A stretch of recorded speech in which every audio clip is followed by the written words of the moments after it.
Tá começando mais um episódio do Gestor, o seu podcast quando o assunto é gestão prática. Nós trazemos aqui os melhores gestores nacionais para uma conversa aprofundada sobre as melhores práticas de gestão para que você consiga traduzi-las para o seu negócio e, consequentemente, destravar todo o potencial de crescimento da sua empresa. Meu nome é Bruno Rigamonte. Eu sou Gabriel Feitosa, um entusiasta das boas práticas de gestão. E se você também curte falar sobre gestão, se inscreva agora nos nossos canais. Nós estamos no YouTube, no Spotify, também no Instagram. E vamos juntos compartilhar os cases de sucesso do empreendedorismo nacional. E hoje a gente tem a honra de receber Vivian Chiabai. Vivian, muito obrigado por aceitar esse convite. A gente já queria te trazer há algum tempo. Seja bem-vindo ao Gestor. Obrigada pelo convite, gente. É um prazer estar aqui. Ô, Vivian, eu queria começar com um pouco do seu background, né? Antes da gente falar um pouco mais da empresa, né? Mas você é arquiteta, trabalhou com cenografia. Como que foi essa jornada sua enquanto arquiteta também, trabalhando nessa perspectiva de design, etc.? Como é que você descobriu essa vocação e esse olhar, né, para tão talentosa para esse viés de desenhar peças, desenhar, enfim, locais e etc. Como que surgiu isso daí? Eu acho que tá tudo muito dentro do mesmo cesto, assim.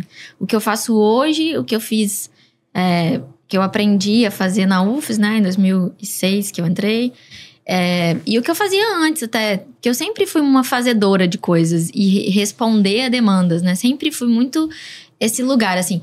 Eu sempre, desde acho que na época que eu estava na São Domingos, eu participava de um grupo de contadoras de histórias. Então, a contação de história sempre esteve presente na minha vida, né? A arte sempre esteve de alguma forma presente na minha vida. As minhas aulas de artes eram minhas preferidas. Então, eu tinha muita certeza que eu ia fazer, assim, quando eu entrei na universidade. E eu acho que o papel do arquiteto... Acho não, tenho certeza, né? Um bom arquiteto é aquele que consegue absorver como aquela família vive e conseguir melhorar aquilo e não propor outra coisa, né? Com os seus conhecimentos, não impor, né? O que prefere, gostos que prefere, assim. Então, acho que esse lugar de responder olhando com muito cuidado para a história do outro é o que me acompanha, assim. Eu falo que só mudou o suporte. É tudo muito parecido, assim. Tanto na parte quando eu fazia projetos oficialmente de arquitetura muito mais voltado para interiores, que eu gostava muito dessa coisa da estética e da funcionalidade ao mesmo tempo, né? Depois, quando eu comecei a criar objetos, foi muito respondendo a demandas, que foi assim que tudo começou, né? Eu tinha muitos contatos com arquitetos nessa época que eu fazia faculdade. E aí, eu comecei a perceber que existia uma demanda que o mercado não tinha quem fazia no mercado. Porque um projeto de móveis, quem faz é um marceneiro. Um mobiliário, você compra numa loja de móveis. Mas tinha coisas que ficam nesse lugar de não tinha quem fazia. E eu comecei a fazer isso para os arquitetos. Vivi, eu quero uns cachepôs que saiam da parede, mas que tem uns modelos hexagonais. Aí a gente fazia. E aí, numa dessas, eu fui convidada para participar da Ilha de Caras, né? Que foi justamente para responder uma demanda. Isso foi em 2015. Um negócio assim, foi muito no começo. E eu falei, gente, esse lugar, acho que dá um caldo aqui, né? Então, eu sempre foi... Eu acho que a arquitetura foi muito importante para o meu processo inteiro. Primeiro, porque na UFES, né, a gente tem muito contato com as matérias de arte. Então, a gente tem muito contato com referência, que eu acho que a base de tudo é referência, né? Então, nesse universo mais imagético, então, se você tem, né, muitas referências, a lagoa fica cheia, né, de peixe. Então... responder isso em superfícies diferentes foi sempre o que eu fiz, mas sempre com um olhar atento à história do outro. Então, antes eu projetava ambientes, depois eu comecei a projetar objetos, eventos, e hoje eu também acabo projetando objetos de arte, design, né? Então, assim, eu só falo que o suporte que mudou, o resto é tudo igual. Existe uma teoria do Howard Gardner fala sobre o conceito das múltiplas inteligências. E um dos aspectos que ele acaba trabalhando ali, você tem essa inteligência da natureza, inteligência sinestésica, linguística. Então tem vários aspectos que o ser humano ele acaba sendo múltiplo de fato, né? E é muito perceptível você comentando sobre essa percepção que você já tinha de criação de coisas, que hoje tem um nome, né? Do it yourself, né? De fato fazer coisas e traduzir essas coisas, mas principalmente de ter essa capacidade empática de entender o ambiente, de entender as pessoas e de traduzir isso em objetos, ou seja, de materializar aquilo que está num campo ainda muito das ideias, né?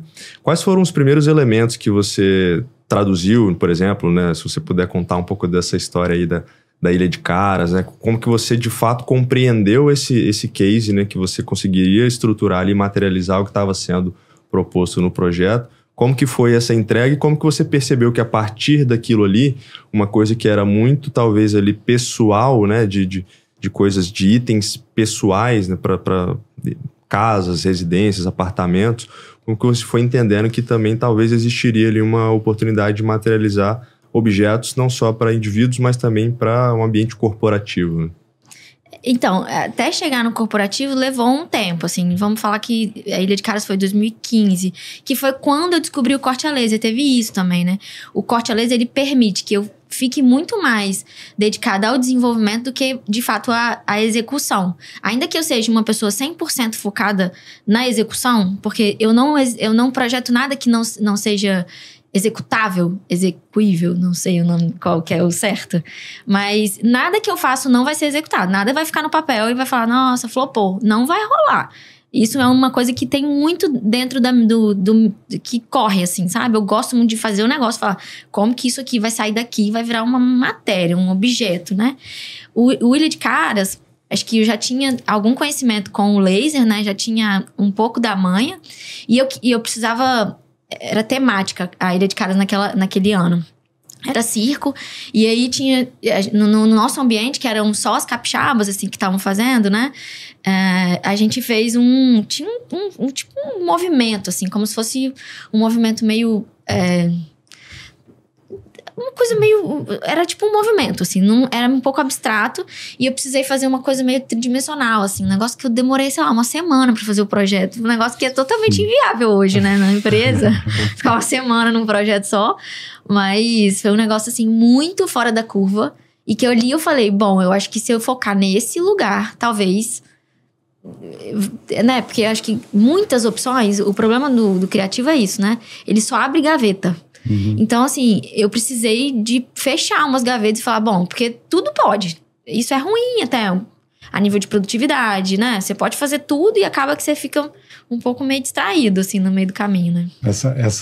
As máquinas a laser, elas permitem qualquer tipo de corte, assim, é sem limite de criativo, porque, incluindo também mais uma pergunta nesse aspecto, todas as peças e os trabalhos que você faz tem muito a sua assinatura, né? Tem muito ali toda a sua criatividade. Como é que foi, apesar da peça te trazer uma eficiência operacional muito grande, mas ela também pode, o corte, né? Ela pode também te trazer um aspecto de que não é tão homemade, né? Não é tão... Não é esculpido por você, né? Como é que foi? Isso em algum momento foi um dilema? E como que seus clientes olhavam para essa questão? Você estava, de certa forma, até abrindo um mercado, vou colocar dessa forma. Esse corte a laser, se ele eventualmente gerou algum tipo de limitação para a venda e como que ele também eventualmente te limita ou não dentro do aspecto criativo? Eu acho que, assim, ele limita muito pouco. Ele é muito massa a nível de precisão e de possibilidades. Ele, assim, muitas coisas a gente não produz dentro da empresa, materiais a gente não tem as máquinas, mas eu sei que outras, ou a gente busca fornecedores, né? Mas eu acho que nesse lugar, né, será que se não for esculpido tem menos valor? Assim, o nosso objetivo nunca foi ser uma empresa de arte contemporânea, né? Essa coisa de ir para museus e olhar e a pessoa simplesmente comprar e ter aquilo e aquilo ter um valor agregado para o resto da vida e aumentar o número. Nunca foi esse o plano. Sempre foi muito mais estar nas casas de pessoas reais, né? E que querem decorar, mas querem decorar com algum nível de significado. A gente até usava o termo acessível, mas é um acessível que tem um nível de né, não é acessível para todo mundo. Mas ele tem um nível de... O nosso objetivo é, sim, que muitas pessoas possam ter. Então, acho que quando as pessoas... existe um nível de críticos, né, que posicionam isso como uma arte de menos valor. Mas, assim, a gente nunca quis disputar com arte contemporânea, nunca quis disputar com... Então, acho que a gente tá muito... Sempre esteve, assim, muito claro de que aonde nossas peças estão. Elas têm que estar no dia a dia das pessoas. É isso que a gente quer, entende? Então, assim, tem algumas peças têm uma linha de produção? Tem. E para quem compra o significado delas, para quem compra a marca, elas estão cientes disso. A gente nunca, né, não fala sobre isso. Então, assim, desde o começo foi assim. Então, eu não acredito... Eu nunca vi isso como olhos menores. Até tem gente que fala, é design, é arte. Pra gente importa menos o que seja, assim. Muito mais o impacto que ela traz, assim. Essa coisa do significado que ela traz, assim, né? Então... e aí, a gente estava conversando antes, eu sou um cliente contumaz de Vivian Kiabai, assim, e a gente tem várias peças lá, desde presente para o Dia das Mães, por exemplo, que era um coração lá, muito bonito, minha esposa gostou bastante, mas também a Janela de Pássaros, que é outra obra belíssima sua também. Então, assim, é mais no sentido, eu acho naturalmente suas peças muito bonitas, mas eventualmente... tem um certo dilema a ser quebrado ali, uma barreira a ser transposta e aparentemente você não teve que lidar com isso, né? Todo mundo, desde o início, já aceitou muito bem toda até porque não seria nem comercial se a gente fosse, né, talhar aquilo à mão, assim, seria um negócio... Não ia rolar vender, né? Então, é uma coisa que tem um valor comercial ok, né? As pessoas conseguem pagar por aquilo. Sim. A gente consegue... ter um nível de escala, e tem sim peças que são exclusivas, que a gente vende essa exclusividade. Ainda que elas não sejam talhadas na minha mão, mas a gente só pode produzir uma peça. A Galvan mesmo contratou num edifício na Mata da Praia, um condomínio, a gente fez a vista da Bahia, de Camburi, posicionando os dois prédios, acho que são 3 prédios, né? Aquele prédio lá do final. Então tem essa história, e a gente fez essa peça, por exemplo, só pra eles. A gente não pode mais revender.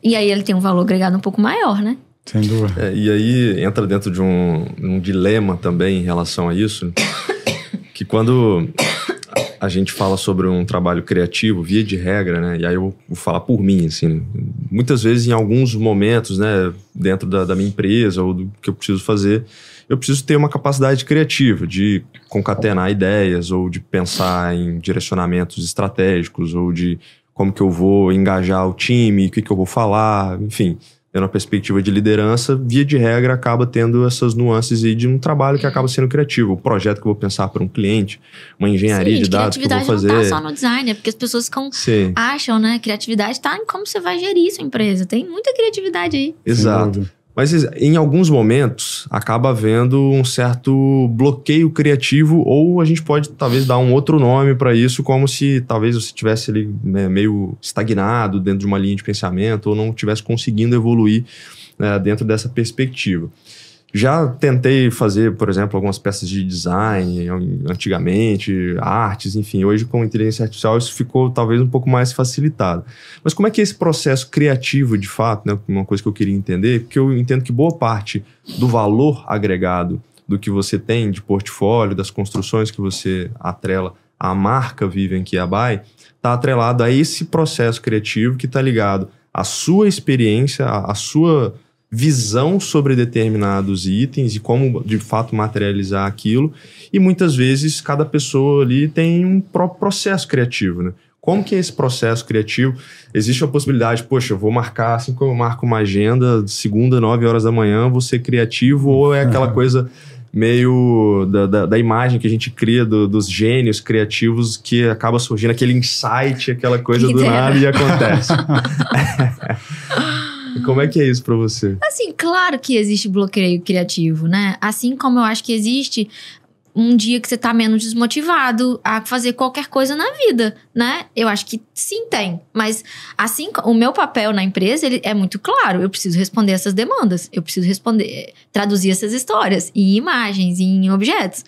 Então, eu tenho que fazer isso. Não tem essa opção, né? Tipo, hoje não. Hoje... Eu acho que, assim... Tanto que a empresa, a gente pôs o nome, né? Vivem Quebrar Escritório de Arte. Por que escritório de arte? Porque a gente quis sempre deixar claro que a gente estava fazendo negócios com arte. É um negócio, tem comprometimento, tem prazo, tem... e assim, eu acho que o artista, no geral, ele tem um pouco de dificuldade de colocar a arte num lugar de negócio, assim. Muitos não, mas alguns têm, né? De criar processo, assim. Eu tenho dificuldade um pouco com processos, mas uma vez que a demanda chega, eu tenho que responder. Tem que fazer um leão de cabeça para baixo, laranja tem que fazer. Não tem...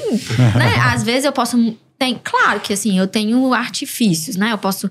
Nossa, esse dia eu não tô muito afim, né? De fazer isso. E aí eu tenho uma lista de demandas para fazer. Eu posso fazer o que eu tô mais... né? Tipo, pensei nessa peça aqui, vou fazer essa, sendo que a outra era prioridade, era a primeira. Então, às vezes, muda a ordem. Eu posso mudar, isso eu faço, assim, com uma frequência, né? Eu mudo o cenário, né? Então, tipo, às vezes lá na empresa, pelo fato de ter interrupção, né? Eu tenho o papel também de fundadora e dona da empresa, né? Então, as interrupções acontecem o tempo inteiro. Então, às vezes eu preciso... Não, peraí, gente... Tá difícil, sai esse daqui. Aí, sei lá, vou pra casa, vou pra outro lugar e faço... Mas, assim, não tem essa de não sair, não tem. É processual, né? Tem que entregar, tem que cumprir os prazos e... Claro que, assim, tem uns que a gente vai... gente, nem sabia que ia sair tão rápido. Que, às vezes, tem uma complexidade. Agora, tem uns que é até difícil isso pra gestão, assim, né? Pra controlar isso, né? Porque às vezes não é igual, a gente tem um prazo X pra fazer essa peça, mais ou menos esse é o tempo que vocês gastam. Tem vezes que gasta muito mais, né? Um objeto meio similar, assim, muito mais tempo. E por quê? Não saiu naquela hora, entendeu? Então, mas não sair, eu acho muito difícil, assim, nunca aconteceu, sabe? Tem um nível de prazeres, claro, tem umas histórias que a gente quer muito. Fala, essa é massa demais. Agora, tem outras que você fala, legal, tá, bora. Né? Teve um cara também que fez tem muitas, a gente ouve muitas histórias, a gente traduz histórias o tempo inteiro, né? Então tem umas histórias que você fala assim, né? Mas aí a gente vai fazer, não tem jeito, assim, não publica, né? Você falou de algumas histórias, Vivian, e... Você mencionou, por exemplo, que teve uma história com o Papa, né? Como é que foi essa jornada de fazer uma peça chegar até o Papa? E também você mencionou, antes da gente iniciar a gravação, que também teve uma oportunidade de produzir um espaço em uma emissora. Como é que foram aparecendo essas oportunidades, assim como quando nasceu lá no Ilha de Caras, né? Como é que essas coisas vão chegando, assim, enfim, como é que você trabalha? É muito engraçado, porque a gente, essas oportunidades sempre bateram na nossa porta. A gente, muito pouco, acho que, né, poucos movimentos que a gente fez foi fazendo um movimento contrário, assim, né? Sempre chegou pra gente. E eu sempre falo que as oportunidades surgem pra quem tá em movimento, né? Então é mais fácil sair... responder uma oportunidade que às vezes é um pouco desafiadora, se você já está em movimento, se você está parado, você tem que movimentar mundos e fundos ali. Então, como a gente sempre esteve em movimento, desde o dia 1, as oportunidades surgiam, a gente fazia, a gente abraçava, vamos embora. Sim, o caso do Papa, a Érica, que é até da Ecos Eventos, a gente já tinha um relacionamento com ela. Então, assim, a gente sempre fez parceiros... E a gente gostava de pessoas, assim, gostava não, gosta, né, de pessoas. Então e as pessoas gostam da gente. Por isso, assim, a gente foi aumentando o número de relacionamento e isso foi abrindo as portas, né? Por exemplo, a Ilha de Caras foi a Adriana Jenner que abriu essa portona, um portal, né? Chegar no Papa também, foi tipo assim, meu Deus do céu, gente, o que é isso, né? Um presente que a gente ganhou. E foi isso que vocês fizeram também para a Festa da Penha. Mais um presente, né? Que foi a Inês Brunelli que abriu essa porta pra gente. Então, a gente sempre teve pessoas que nos admiravam. De alguma forma, a gente deixava essas portas abertas. E quando essas pessoas chegavam, a gente tava 100% pronto, né? O caso da Ilha de Caras foi isso. Quando a Érica chegou pra gente e falou assim, olha, o arcebispo ou o bispo do Espírito Santo vai fazer uma visita ao Papa e vai levar um presente, que é um presente. Ok, a gente achou que ia chegar lá no Papa e entregar no Vaticano, sei lá, não imaginou aquele negócio. Na caixa de correio. Tipo, não achou que ia ser aquilo. E quando chegou o vídeo do Vaticano, do Dom Dario, entregando em mãos e falando: essa é uma peça da artista Vivian Chiabai. E o Papa falando alguma coisa em italiano. Aquilo foi... O escritório parou.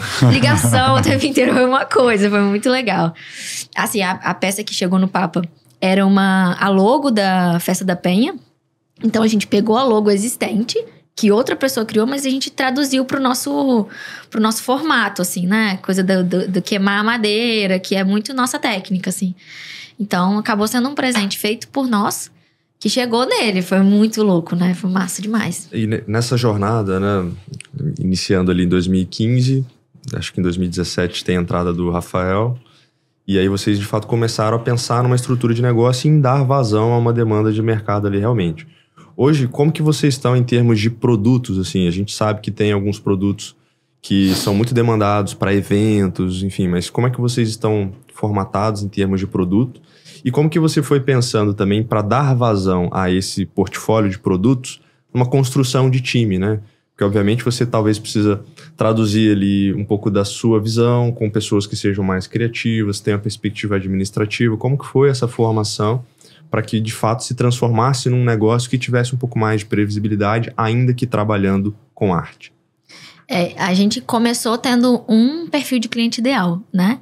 E hoje o nosso perfil de cliente ideal não mudou, mas ele aumentou. Então, hoje a gente atende perfis de clientes muito diferentes, né? Então, a gente costuma dizer que a gente tem 3 modelos de negócio dentro do mesmo negócio, né? A gente tem os painéis de parede decorativos. Então, que para pessoa física ou pessoa jurídica. A gente tem os presentes para pessoa física, principalmente, que rodam muito bem no e-commerce, que poderiam rodar até muito melhor, mas acaba que a nossa atenção não consegue estar em todos os lugares ao mesmo tempo. E esse lugar do corporativo que nos abraçou completamente e que traz um nível de robustez para o negócio, de previsibilidade, que é esse terceiro modelo de negócio. Ainda tem agora, de acordo com o Leonardo Carrareto, um querido outro parceiro nosso, ele falou que nossas peças, eles também são artefatos culturais para o ambiente de recursos humanos, que também é corporativo, mas deixou de ser só troféus, né? Uhum. Então, a gente tá desenvolvendo junto um projeto onde a pessoa vai participando das mentorias e completando um painel, e aquilo vira um artefato de cultura para os próprios colaboradores das empresas. Então, existem uma outra linha enorme que a gente poderia abraçar. Sim. Com esse quarto, quase, um modelo de negócio, assim, né? Se a gente focasse em um só, já tinha resultado. O problema é que... Pra quem é maratonista, por exemplo, quer completar as majors e completar a mandala ali. Então, é quase como se fosse isso, assim, também, né? Então, você vai gamificando a jornada ali também, ou por tempo de casa, ou por atingimento de meta, ou por meritocracia, enfim. Muito. E aí, a gente começou a fazer umas peças até de um valor agregado menor, com um volume maior, porque a nossa técnica, ela permite muito nível de produção. Hoje a gente está num espaço... Já a nossa terceira sede, né? Então, hoje a gente está num espaço muito propício para crescimento, né? A gente foi para um galpão na Serra, porque a gente precisava de espaço para crescer e produzir. Porque hoje a gente atende quase 100% online, quase 100% do nosso faturamento é online. Um outro cliente que gosta de ir lá, porque a gente gosta também de fazer 1 a 1, assim, mais pelo prazer mesmo, né? Principalmente esse primeiro cliente da pessoa física que gosta de ir lá. Esse terceiro, o último, nem... Às vezes vai lá só pra trocar uma ideia, tomar um café. Ô Vivian, agora quando eu olho para esses 3 modelos de negócio, né? Eu notei que parede, presente e corporativo, eles, de certa forma, um cliente aqui, um é B2C ali, são os clientes como você falou, do e-commerce, o outro é um corporativo, um B2B, e eles demandam, estou fazendo uma leitura, você me corrige se eu estiver errado, energias distintas, né? Então, eu não consigo trabalhar de forma escalável o corporativo, principalmente porque o corporativo, via de regra, vai ter ali umas necessidades específicas, né? A gente falava há pouco, por exemplo, tive a oportunidade de conhecer lá no Terca, você fez a decoração basicamente do administrativo inteiro e várias peças personalizadas. Ao passo que o B2C, voltado para o cliente ali, né, final, você consegue trabalhar... Também. O e-commerce, você consegue trabalhar peças mais padronizadas e vender por volume. Como que vocês se organizam para ter a exclusividade de um corporativo e atender, né, como foi no caso, por exemplo, do Terca, várias peças, e aí um projeto que deve ser de execução bem longa, inclusive, para vocês, e também olhar ali pro B2C e ganhar escala e produzir e conseguir ali ter as peças atendendo a um público maior. Como é que é, de novo, né, para ficar no dilema, como é que essa questão para vocês e como que vocês se organizam para atender tanto com personalidade específicas e peças mais de volume? Tem ordem, tem progresso. A gente progrediu e a gente está no período de colocar ordem na casa. Essa história já tem um tempo assim que a gente está querendo setorizar um pouco mais o atendimento, setorizar um pouco mais o time de criação, setorizar... Porque hoje a gente se divide muito bem na empresa a nível de marketing, né? As pessoas têm clareza, assim, sobre quais... hoje a gente está com uma média de 30 colaboradores, então já temos uma clareza a nível de função, assim, de qual equipe está. Mas para qual unidade de negócio elas estão prestando serviço, algumas têm mais clareza, outras ficam um pouco no ping-pong, assim, né? Então, assim, existe um nível de complexidade de dividir isso, né? Principalmente porque o produto é meio parecido de tudo, assim. E porque também você é meu cliente nos 3. Então, às vezes, existe essa confusão, assim, porque muitas vezes o CEO de uma empresa surge pra gente a partir de uma silhueta que ele comprou no e-commerce. E aí depois ele compra faz um pedido pra empresa dele. Aí depois ele volta e pede um pedido pra esposa dele. Então, assim, tem um nível de... Porque empresas são feitas de pessoas, né? Então, de vez em quando a gente tenta separar, mas aí volta. Então, tem o atendimento que fica mais focado nessa parte de o atendimento /vendas, né? Fica mais focado nessa parte do comercial B2B, que tem um volume de demanda e de volume mesmo, né? Maior. De trabalho, e de responsabilidades maior, né? Uma coisa é não chegar para um aniversário, às vezes, né? Outra coisa é não entregar um presente para uma premiação, sei lá, em Nova York. A gente esses dias entregou para o Banco do Brasil uma peça em Nova York e o correio estava com problema. E a gente desesperado, então tem isso, assim. Mas a gente é muito preocupado com, principalmente, essas entregas corporativas. Porque imagina, não ter a peça no evento, né? Então, tem esse nível de dificuldade.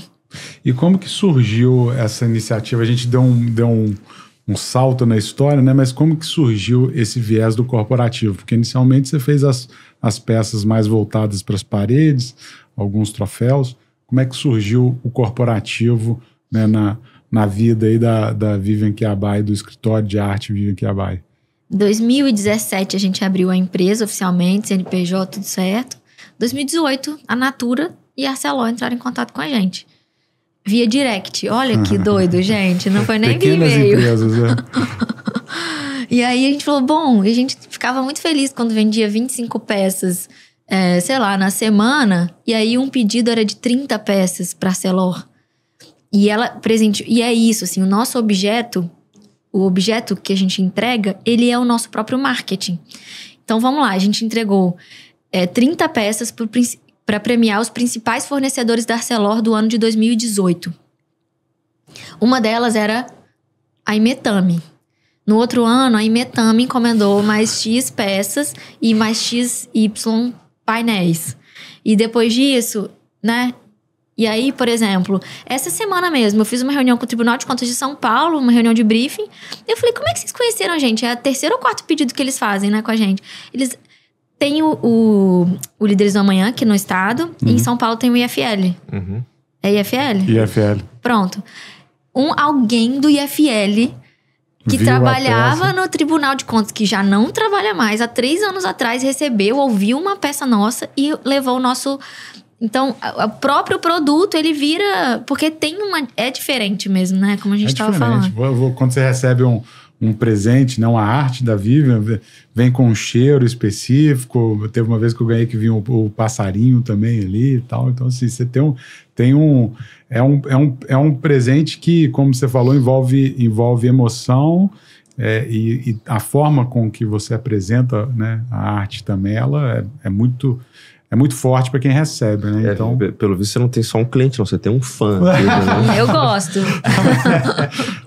mas de fato, acho que o pensar, né, nesses detalhes da experiência como um todo, né? Você citou no e-commerce AS, a gente estava né, lá cobrindo o e-commerce AS. E foi bem legal que eu vi algumas entrevistas que você entregando, né, as peças para os principais painelistas do evento que receberam algumas peças muito personalizadas, né, contando a história, pesquisando a história deles, e eles ficaram muito surpresos. Certamente... Vou virar clientes, né? Já viraram, inclusive. Já deu ROI. Então, na verdade, isso é um grande aprendizado sobre como atender as necessidades do cliente e fazer esse o que a mais, né? Porque você poderia fazer um belo de um troféu e-commerce, super bonito, que todos iam gostar, mas se não tivesse essa personalização... Esse stalker... essa stalkeada que você fez. Essa stalkeada na história das pessoas. E aí o cara recebe aquilo e fica muito impactado e naturalmente esse boca a boca acaba virando novas vendas. Isso gera uma percepção impressionante do evento e principalmente do que gera uma esteira de novos possíveis clientes a partir dessa visão, que seria uma visão uau, assim, né? Tipo, a pessoa ter essa sensação, né? A pessoa não tá ganhando uma caneca, né? Não tá ganhando um squeezer. Um desenho da nossa caneca. Não, a sua caneca é massa, achei massa, tá? Mas não tá ganhando um squeezer, né? Principalmente assim... Eu falo que a história das pessoas importa. O tempo inteiro eu gosto de falar isso porque é sobre isso. Tudo que a gente faz é sobre isso. Então, quando a gente pega a história de alguém... Imagina, você se dedica 15 anos a uma empresa, 20 anos a uma empresa. Boa parte da sua energia tá ali, assim, né? Então, se outra pessoa traduz aquilo ali de forma principalmente surpresa, que é o caso ali do e-commerce AS, né? E traduz aquilo ali de alguma forma, materializa e te entrega. Gente, até eu, né? É muito massa mesmo. Tem muita... eu acho que é isso, a história das pessoas é muito importante. Todas as pessoas. Sabe lá qual foi a história? A história da vovó é importante, né? Então é muito sobre histórias, assim, né? E aí é valorizar mesmo as histórias. Isso traz um insight muito importante para qualquer tipo de empresa, na verdade. Na forma como a gente gera a entrega para o cliente, quer seja um produto, um serviço. Muitas vezes a gente acaba querendo entregar a nossa visão do que o cliente quer. E não o que o cliente de fato gostaria de receber de um serviço ou um produto que eventualmente a empresa está fornecendo. Acho que isso está muito ligado a essa capacidade de escuta ativa e de compreensão ali da história do outro, né? De ouvir mais, muitas vezes. E boa parte de um bom diagnóstico está na capacidade de ouvir e de como entregar um produto a partir dessa escuta ativa. E aí, objetivamente, queria te perguntar como que você faz isso. Qual que é o método para você entender e ali fazer a boa leitura, né? De qual que é aquela história a ser contada. Eu tenho a impressão, porque eu sou bem pouco processual, tá? Então eu não vejo... eu acho muito difícil ver processo nas coisas. Nossa, sai sangue quando eu vejo um processinho definido, assim. Mas... acho que eu tento ver o que não é dito, né? Eu busco colocar signos, na verdade, dentro de significados, né? Então, se a pessoa me fala sobre, sei lá, eu saí da inércia, eu vou lembrar de alguma situação que aquilo me remeta de forma imagética, assim, um pouco, sabe? Esses dias a gente fez foram muitas peças para Vitafor, que é uma empresa de suplemento de São Paulo, se não me engano, de São Paulo. Muitos, não sei quantos, mas foram muitos. E eles estavam comemorando... Então, tá vendo? Eu tenho dificuldade de criar processos. Então, vou contar histórias, porque eu acho que talvez a gente consiga perceber o processo. Eles estavam comemorando 20 anos de Vitafor. E eles iam presentear os nutricionistas parceiros, que são os principais pessoas que indicam os produtos deles, né? E aí, eles me contaram a história. O que é a Vitafor? É uma empresa de suplemento, mas eles têm com muita força a coisa da tecnologia. Só que, por que as pessoas buscam... Então, é isso. É o que não é dito na reunião, que eu vou pegando, assim. O que as pessoas buscam com um suplemento? Qualidade de vida, né? mas estética ao mesmo tempo. Então, quem fez isso? O que simboliza isso? Na minha cabeça, diversas coisas podem simbolizar. Mas eu trouxe o homem vitruviano pra mostrar, tipo assim, a coisa da perfeição. Que é o que eles buscam, né? Uma natureza... Tentar buscar, fazer com que seu corpo reaja de forma perfeita. E aí... e ao mesmo tempo bela, né? Então, eu trouxe o homem vitruviano. E aí, o círculo que traz... Que é o que fica em volta desse desenho de Leonardo da Vinci. Eu peguei a própria logo e como eles estavam comemorando 20 anos, eu repeti ela 20 vezes até ela transformar num círculo. Então, e fica um negócio com, tipo... Tem um significado, tem história, tem beleza. Mas é assim, eu vou pegando símbolos, assim, do que não é dito... Mas eu vou tentando significar, colocar aquilo em alguma imagem. O que isso se associa com isso? O repertório é muito importante para esse processo, assim, né? Porque talvez se eu não tivesse estudado História da Arte, eu nunca ia chegar nessa proposta, assim. Sim. Mas eu acho que é meio esse o caminho, assim. Eu vou buscando... Você disse, se você não tem muitas referências, a lagoa fica cheia, né? Se você tem muitas referências, a lagoa fica cheia. Então, você naturalmente precisa do background de vários conhecimentos, né? Várias ciências, muitas vezes, para poder colocar isso em prática, de fato, né? E, assim, tá nesse papel de reunião de briefing, eu escuto as histórias das empresas. Então, acaba que eu vou enchendo a lagoa com a própria história das outras empresas, assim. Então, eu vou entendendo. A gente fez uma peça para marca ambiental que ele precisava presentear os principais clientes. Só que o objetivo dessa peça não era levantar a bola da marca ambiental, e sim levantar a bola do cliente que optou por ter colocar um fim no resíduo dele de forma, né, saudável, sustentável, assim, né? Então, é como se ele tivesse um selo, ganhasse um selo. Então, a peça precisava representar aquilo. Então, umas perguntas eu faço, né? Tipo, o que você quer com esse... Qual o objetivo desse... O que você quer que a pessoa sinta? E aí, eu vou construindo, tirando o que não é dito, assim, da história. Acho que já tive alguns insights aqui de como fazer uma reunião de briefing aqui, de serviço. Mas é legal mesmo, assim. Porque muitas vezes, quando a gente processualiza demais as coisas, né? Você acaba ficando meio encaixotado, né? E acho que boa parte dessa capacidade de ouvir, de conversar mesmo, de entender o outro, tá nesse improviso, né? Que eu, ao longo que eu fui enchendo esse lago de conhecimento, entendi que tá ligado à serendipidade, né? De você extrair o melhor das situações inesperadas. Então, acho que essa compreensão e essa capacidade criativa, que eu costumo olhar como uma capacidade combinativa, né? De você combinar elementos, e isso que de fato traz um conceito de criatividade. Isso está muito ligado a essa forma como você lida com as coisas, com as situações, sem necessariamente ficar muito encaixotado, mas de fato tentando extrair o melhor dessas situações. Então, é interessante. Agora, que isso não limite a sua criatividade, mas o que você faz dentro dessa proposta de briefing é um processo, né? Tem um processo. Você vai lá, vai escutar, e aí depois, né, naturalmente, vai buscar o que não é dito, né? Então, assim, de certa forma, acho que essa organização também é algo muito relevante. E, ao que parece, o Rafael, que é seu sócio, ele vem um pouco com essa perspectiva também, né? A gente fala muito, a gente já teve várias pessoas passando por aqui, e a busca por sociedade, ela é muito interessante, né, sobre a ótica de como que o negócio vai crescer e escalar e avançar, mas também que dentro da sociedade ali tenham sócios que sejam complementares, né? Então, como é que foi também essa chegada do Rafael? Como que vocês dividiram responsabilidades, assim? Ele é o cara do processo, ele é o financeiro, você é o criativo. Como é que foi essa junção aí de forças? Assim, de fato, a coisa do processo da administração definitivamente não é comigo. E graças a Deus tem o Rafael.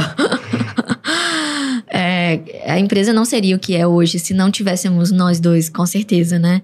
Porque, de fato, eu não tenho essa capacidade muito de ver a coisa na escala, de olhar para todos os lugares ao mesmo tempo. O Rafa veio muito nesse lugar. Tipo, beleza, eu tô vendo que existe uma potência aqui, né? Vamos criar os processos para que isso, né, possa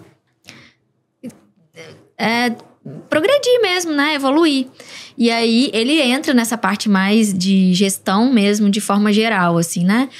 Inicialmente, muito mais... assim, sempre foi muito importante porque o que ele fazia eu não fazia, o que eu fazia ele não fazia. Então, não tinha nenhuma... Poucas vezes a gente discutiu sobre algumas...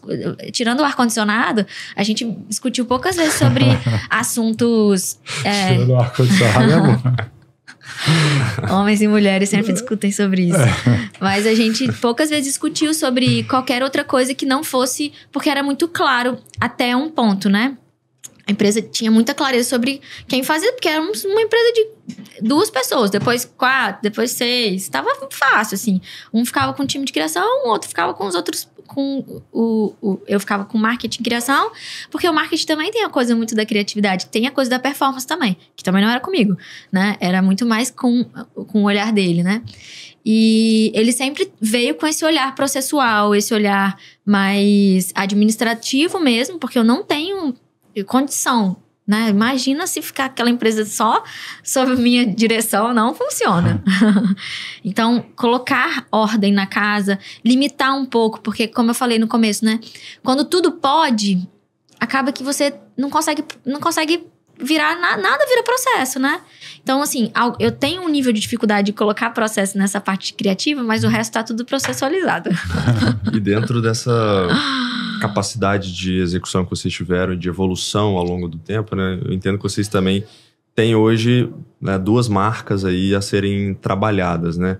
Olhando um pouco nessa visão de futuro, né? Entendendo que você tem 3 perfis de clientes, que você tem uma capacidade de utilizar tecnologia para dar vazão em determinados tipos de produtos, mas que ao mesmo tempo existe uma lacuna a ser preenchida de pessoas que querem algo muito personalíssimo, de um valor muito agregado, com assinatura Vivian.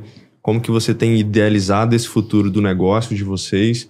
E não apenas numa perspectiva local, né? Já que a gente está falando de peças que chegaram no Papa, de itens que foram para Nova York. Como que você visualiza o negócio como um todo, não apenas uma visão de fato local, mas mundial, eventualmente?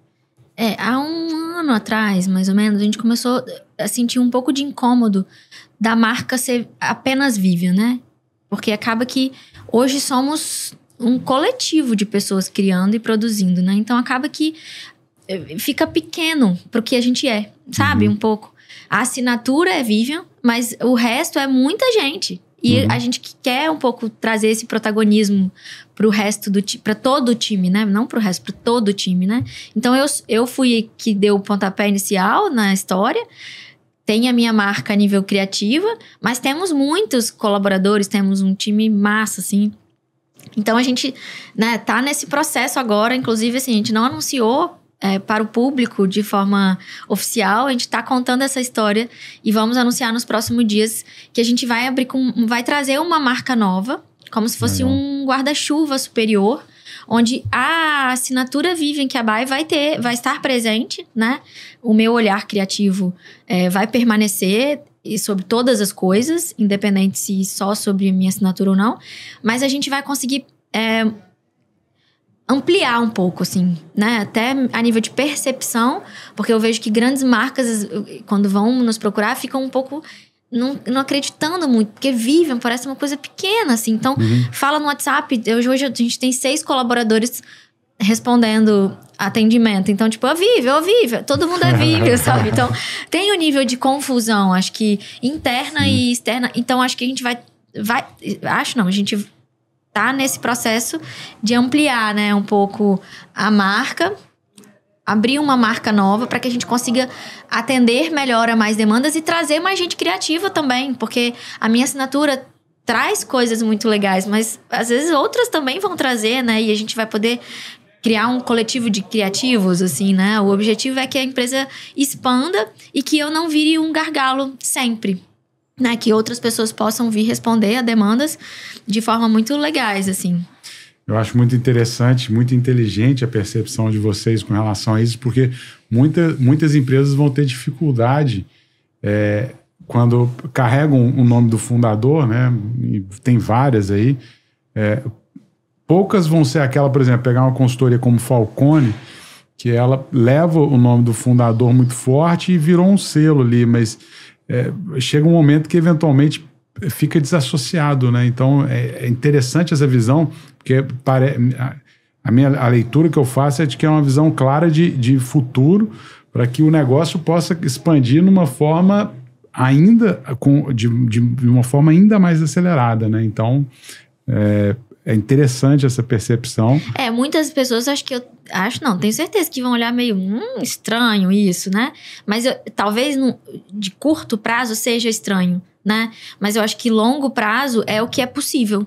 Não tenho como não ser assim, porque senão eu vou ser sempre uma barreira. Você vai estagnar o crescimento da empresa. Vou estagnar o crescimento da empresa ou vou trazer desonestidade enquanto clareza para o meu cliente, porque não é possível eu fazer 10 artes no mesmo dia, não é? Hoje eu tenho um time massa, que pode fazer muitas coisas junto comigo e com o tempo, né, às vezes independente. Então acho que é muito esse olhar para o futuro mesmo. Trazendo eventualmente outras assinaturas, né, outras vertentes, outros eixos de criação, né, como a gente estava conversando aqui.